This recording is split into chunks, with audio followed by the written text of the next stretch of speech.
नमस्कार दोस्तों, स्वागत है आपका अपने YouTube चैनल यूनिक स्टडी पर। आज आपको मैं संस्कृत में शब्द रूपों का प्रयोग कैसे किया जाता है वो आज आपको बताऊंगा। शब्द रूप में 3 लिंग होते हैं, पुल्लिंग, स्त्रीलिंग, नपुंसकलिंग। तो आज पुल्लिंग में राम शब्द जो अकारांत का होता है, जिन शब्दों के अंत में आ का बोध हो वो अकारांत कहे जाते हैं। तो राम शब्द में अकारांत। आज हम देखेंगे कि इनका प्रयोग 7 प्रकार की विभक्तियाँ होती हैं। प्रथमा विभक्ति, द्वितीया विभक्ति, तृतीया विभक्ति, चतुर्थी विभक्ति, पंचमी विभक्ति, षष्ठी, सप्तमी और संबोधन। संबोधन का जो प्रयोग होता है ये किसी को पुकारने में या किसी को बुलाने में किया जाता है। संस्कृत में 7 प्रकार की विभक्तियाँ होती हैं। 3 वचन होते हैं, एक वचन, द्विवचन, बहुवचन। मेरी सबसे पहली जो वीडियो थी मैंने उसमें आप लोगों को बताया था कि संस्कृत में अनुवाद बनाने का सबसे सरल और आसान तरीका। तो उसमें जो मैंने आपको बताया था सह माने वह, तव माने वे, दोनों ते माने वे सब, तो वो हमारे कर्ता थे। क्रिया को प्रयोग कैसे करना ये मैंने आपको बताया था। आज कभी कभी ऐसा होता है किसी व्यक्ति का नाम आ जाता है तो वहाँ पर इन शब्दों का प्रयोग किया जाता है। शब्द रूप सह, तौते ये तुम्हारे मुख्य कर्ता हैं, पर कभी कभी किसी व्यक्ति विशेष का नाम आता है तो वहाँ कौन सी व्यक्ति हमको प्रयोग करनी है और किस व्यक्ति में कौन सी धातु, कौन सा कर्म या उसका जो चिन्ह है, ये सब कुछ आज मैं आपको पूरी वीडियो में समझाऊंगा। तो सबसे पहले आइए देखते हैं कि व्यक्ति 7 प्रकार की होती हैं और संबोधन होता है किसी को पुकारना, किसी को बुलाने के अर्थ में। 3 प्रकार के वचन होते हैं, एक वचन, द्विवचन, बहुवचन।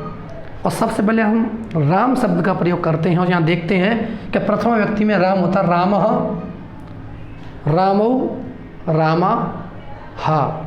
ये जो हलंत लगा हुआ है इसको हा का बोध करते हैं, जैसे कि मैंने आपको अपनी पिछली वीडियो में बताया था।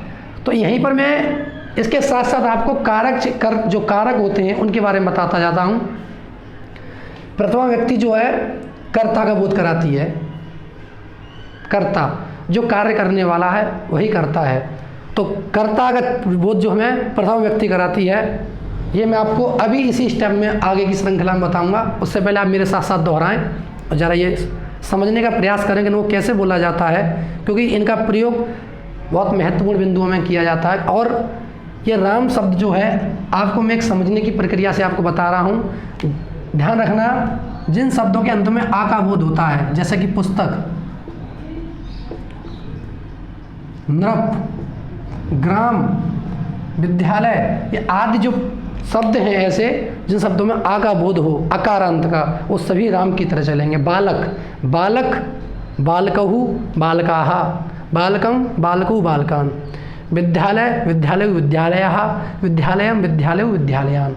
यानी जिन शब्दों में आ का बोध होता है जो अंत में, उनका प्रयोग राम शब्द की रूप तरह होता है। तो देखते हैं, प्रथम व्यक्ति बनता है रामः, रामौ, रामः। द्वितीय व्यक्ति बनता है रामम, रामौ, रामः। अगर आपने ये याद कर लिया तो आपको सब जो अनुवाद बनाने की जो प्रक्रिया है उसको आप अच्छे से और समझ जाएंगे। जैसा कि मैंने आपको अपनी पुरानी वीडियो में बताया था, पिछली वीडियो में, कि कर्ता और क्रिया के बारे में बताया था कि वह जाता है, वह पढ़ता है। पर वो पढ़ता है, क्या पढ़ता है? पुस्तक। तो पुस्तक क्या? उसका कर्म। तो यहाँ पर कर्म प्रयोग किया जाए तो वहाँ पर हम कैसे प्रयोग करेंगे, कौन सी विभक्ति लगाएंगे, वह हमको किस शब्द का प्रयोग करना है, ये आज आपको इस वीडियो के माध्यम से आप समझ जाओगे। तो मेरे यहाँ पर आप ध्यान रखें, जो द्वितीय व्यक्ति है ये कर्म का बोध कराती है। मैं यहाँ लिख देता हूँ,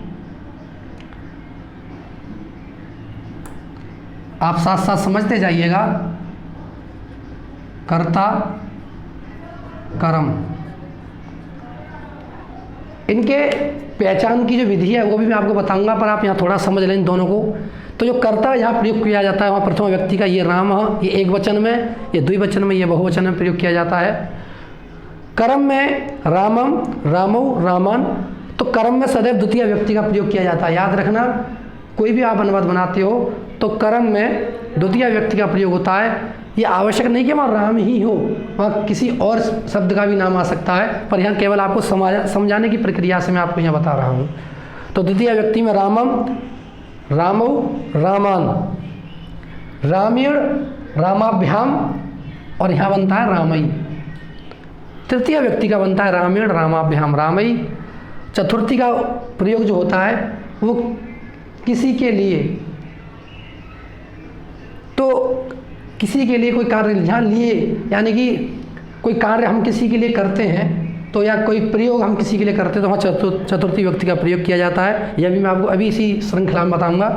तो रामाय, रामाभ्याम, रामेभ्य, और पंचमी में होता है रामात, रामाभ्याम, रामेभ्य, रामस्य, रामयो, रामाणाम, रामे, रामयो, रामेषु।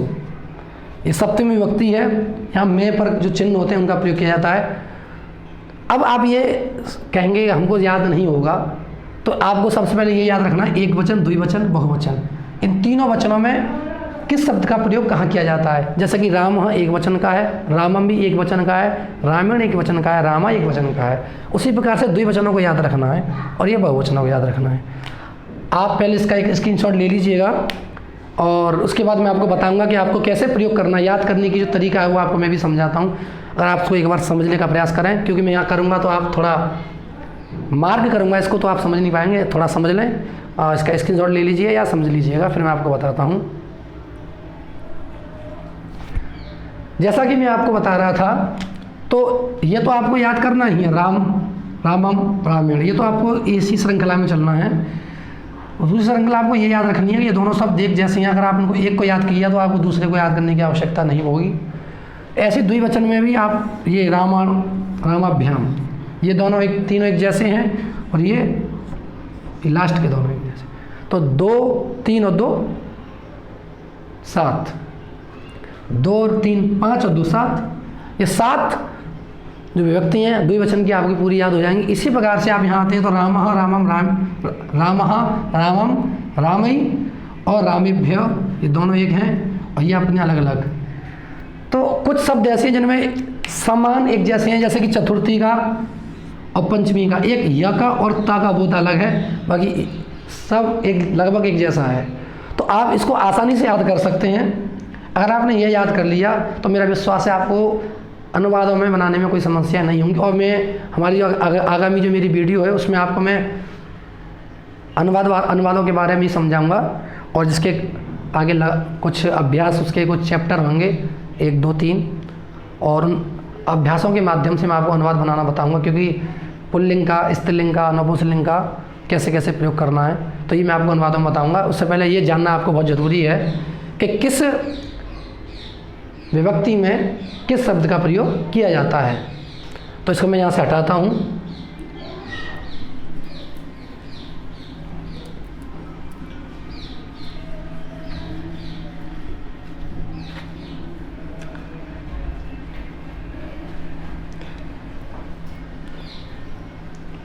चलते हैं ऐसी श्रृंखला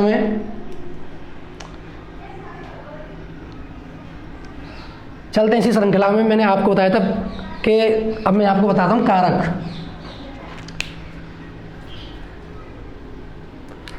तो यह कारक जो है, इनका प्रयोग कैसे, इनको बोलते हैं कारक, यानी पता हमको ज्ञात कैसे होगा कि इन शब्दों का प्रयोग कैसे किया जाता है।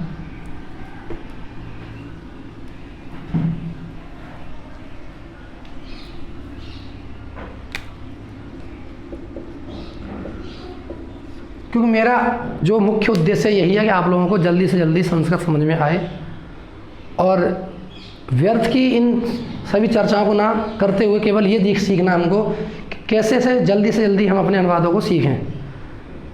क्योंकि जो अनुवादों की सबसे अहम भूमिका जो निभाते हैं वो कर्ता, क्रिया और कर्म, और कर्म की पहचान कैसे की जाएगी ये यहाँ आपको मैंने अभी बताया था। अब एक और मैं आपको समझाता हूँ, ये समझने का प्रयास करें। विभक्ति यही रहेंगी, विभक्तियों का रूप यही रहेगा। आपको सबसे पहले पहचान है कि किस विभक्ति में सबसे पहले क्या आता है। कर्ता, कर्म, करण चतुर्थी में आता है, संप्रदान पंचमी में आता है, अपादान षष्ठी का होता है, संबंध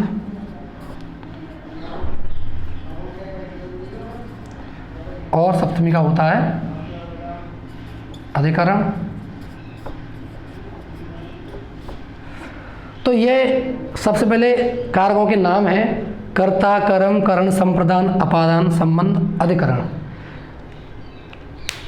कुछ विद्वानों का मानना है कि संबंध को कारकों में प्रयोग नहीं किया जाता, पर यहाँ मैं आपको केवल समझाने का मेरा जो पर्पस है वो आज आपको यहाँ है। इसकी विस्तृत चर्चा हम अपनी इसी कारक के ऊपर एक अलग वीडियो बनाई जाएगी, उसमें बताऊंगा आपको क्यों नहीं किया जाता है। आपको मेरा जो आज का जो उद्देश्य है वो यही है कि आपको अनुवादों से कैसे ज्ञात किया जाए, अनुवादों को बनाने का जो सबसे आसान तरीका वो क्या है, क्योंकि संबंधों का प्रयोग भी किया जाता है। क्यों संबंध का प्रयोग षष्ठी विभक्ति से है, और किसी अनुवाद में अगर षष्ठी विभक्ति का प्रयोग होता है तो आपको वहाँ या कोई ऐसा शब्द आ जाता है यहाँ षष्ठी विभक्ति का है, तो आपको कैसे ज्ञात करना है कि वो षष्ठी विभक्ति का है। तो कर्ता का जो है चिन्ह ने, कर्ण का है, क्या है कर्ण का बताइए, अगर आप उन लोगों को पहले से ज्ञात हो तो। कर्ता ने कर्म को, और करण, जो करण यानी कि तृतीय व्यक्ति है वाली, मैं अलग सबके सामने अलग अलग करता जाता हूँ मेंशन। करण से और के द्वारा, एक तो से और के द्वारा संबंध, अपादान, संप्रदान जो चतुर्थी व्यक्ति का है के लिए, इनका प्रयोग भी मैं भी आपको बता दूंगा कैसे करते हैं। अपादान जो है इसका होता है से अलग होने पर। संबंध का होता है षष्ठी व्यक्ति में का, की और के। अधिकरण का प्रयोग किया जाता है में, पर। उदाहरण के लिए आप ये समझ लीजिए, मैं सबका एक उदाहरण देता जाऊंगा। राम उसने पुस्तक पढ़ी, या राम पुस्तक को पढ़ता है, राम पुस्तक को पढ़ता है, तो हम यहाँ बनाते हैं राम पुस्तकम और पढ़ती। राम ने पुस्तक पढ़ी। दोबारा मैं लिखता हूँ एक बार दूसरे मार्कर से, पढ़ती।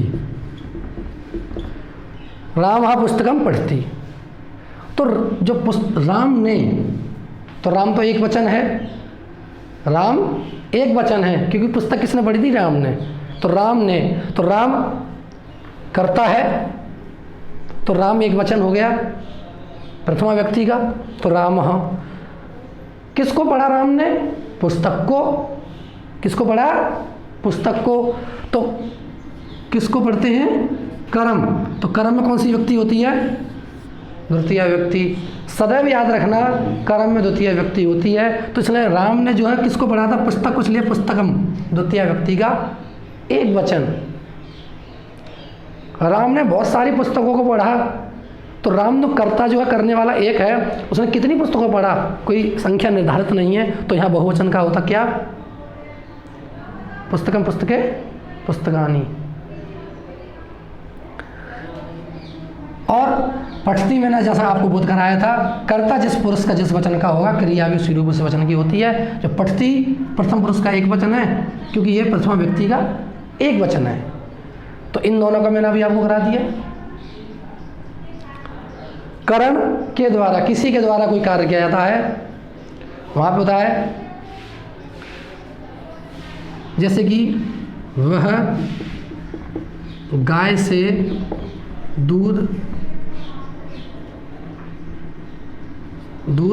दुहता है।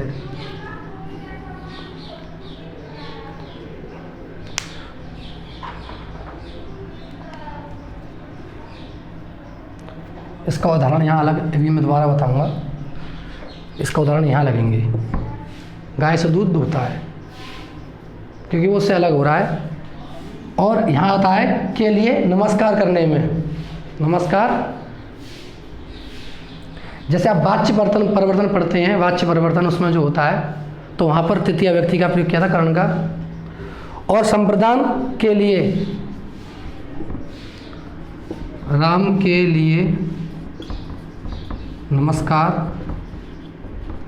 है, तो क्या बनता है? रामाय नमति, रामाय नमति। राम के लिए नमस्कार है तो रामाय, क्योंकि ये चतुर्थी व्यक्ति का है इसलिए।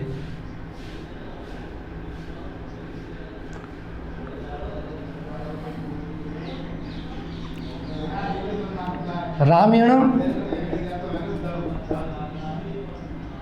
याचदे वसुधाम, याचदे वसुधाम।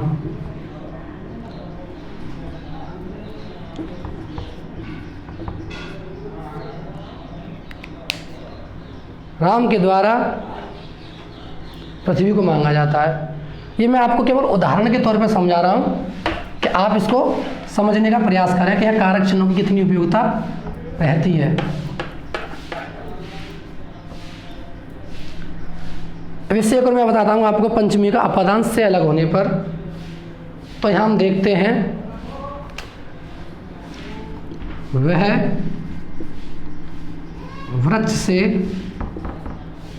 गिरता है, वह की क्या है? सह। वृक्ष से, तो वृक्ष के रूप चलते राम की तरह। तो यहाँ देखते हैं वृक्षात और गिरता है पतती। ये और आगे जो धातु है वो आपको मैं अगली अपनी आगामी वीडियो में बताऊंगा। और धीरे धीरे आप समझने का प्रयास करें। और संबंध षष्ठी व्यक्ति का आप देखिए। अच्छा, ये आप एक बार समझ लें।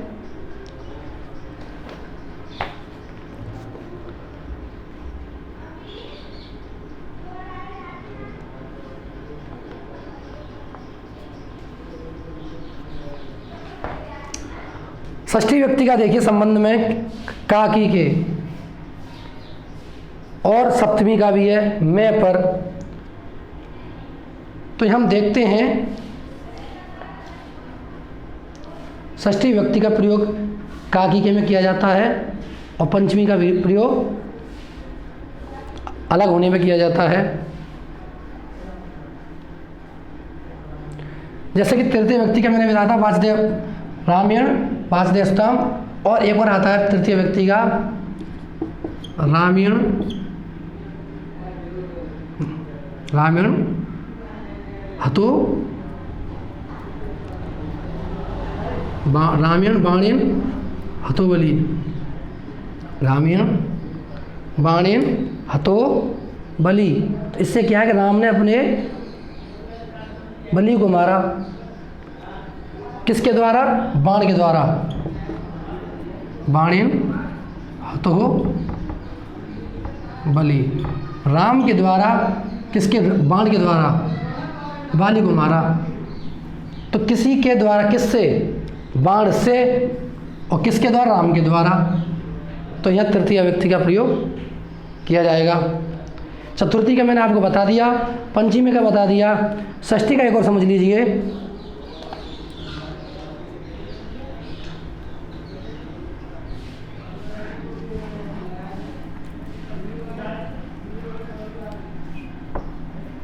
षष्ठी का एक बार समझ लीजिए, एक उदाहरण कि षष्ठी का प्रयोग हेतु प्रयोग में किया जाता है।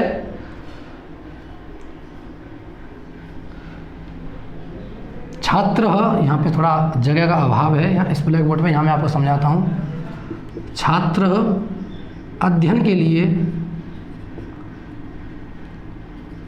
अध्ययन के लिए या हेतु रहता। तो के लिए आप कहेंगे सर जी ये तो आपने के लिए प्रयोग किया, तो यहाँ पर तो चतुर्थी लगेगी। तो यहाँ हेतु का प्रयोग किया जाता है किसी विशेष कारण, तो वहाँ षष्ठी का प्रयोग किया जाता है। जैसे कि यहाँ मैं आपको बता रहा था, यहाँ पे मैं का भी प्रयोग किया जाता है।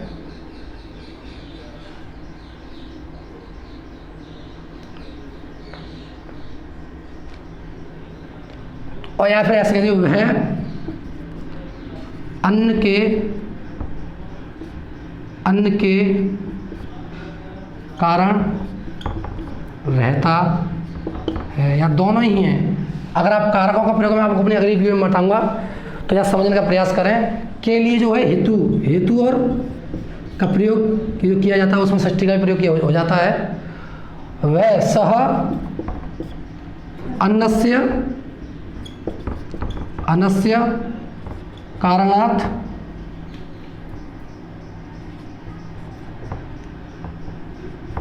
वसति, स अन्नस्य कारणात् वसति, वह अन्न के लिए यहाँ रहता है। ये अन्न के कारण, जो हेतु का है कारण का प्रयोग किया जाता है, के कारण विद्यालय छात्र अध्ययन के कारण यहाँ रहता है, वह अन्न के कारण यहाँ रहता है। स अन्नस्य कारण वसति, या हेतु भी का प्रयोग किया जाता है, कारण की जगह पर हेतु भी लगाते हो, ये भी आपका अनुवाद सही होगा। स अन्नस्य हेतु वसति। तो इस प्रकार के जो अनुवाद आते हैं, यहाँ आप इस वीडियो से आप केवल समझने का प्रयास करें। अगर आपने ये समझने का प्रयास किया तो आपको इस वीडियो से आपको बहुत कुछ सीखने को मिलेगा। अधिकरण का चिन्ह देख लीजिए।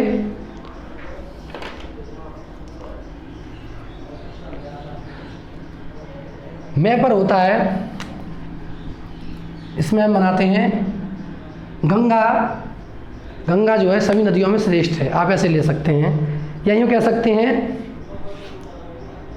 गंगा में निर्मल जल है, गंगा में निर्मल जल है, तो गंगायाम निर्मलम जलम अस्ति, गंगा में निर्मल जल है। तो यहाँ पर सप्तमी का प्रयोग हुआ।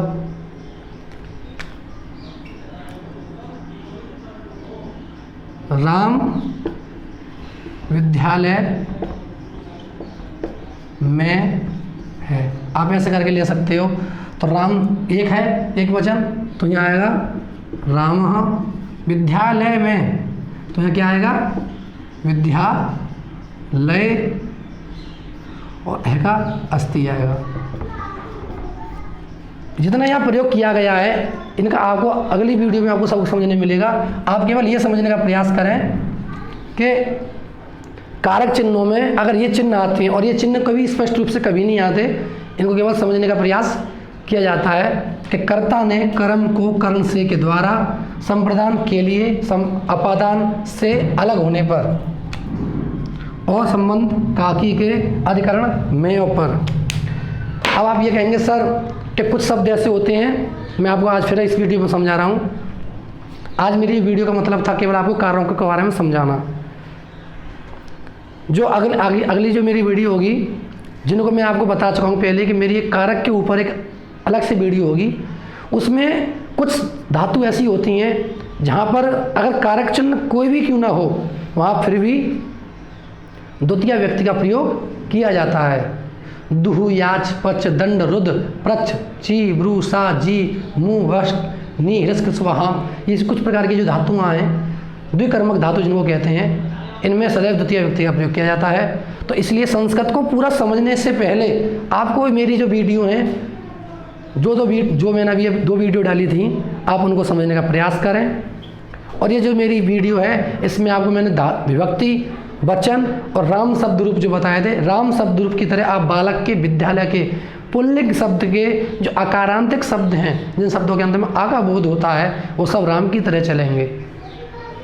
ये आज की मेरी वीडियो यहीं तक। अगर आपको मेरी वीडियो पसंद आई हो तो लाइक करें, शेयर करें, कमेंट करें और सब्सक्राइब करना ना भूलें और बेल आइकन का बटन दबाएं। नमस्कार।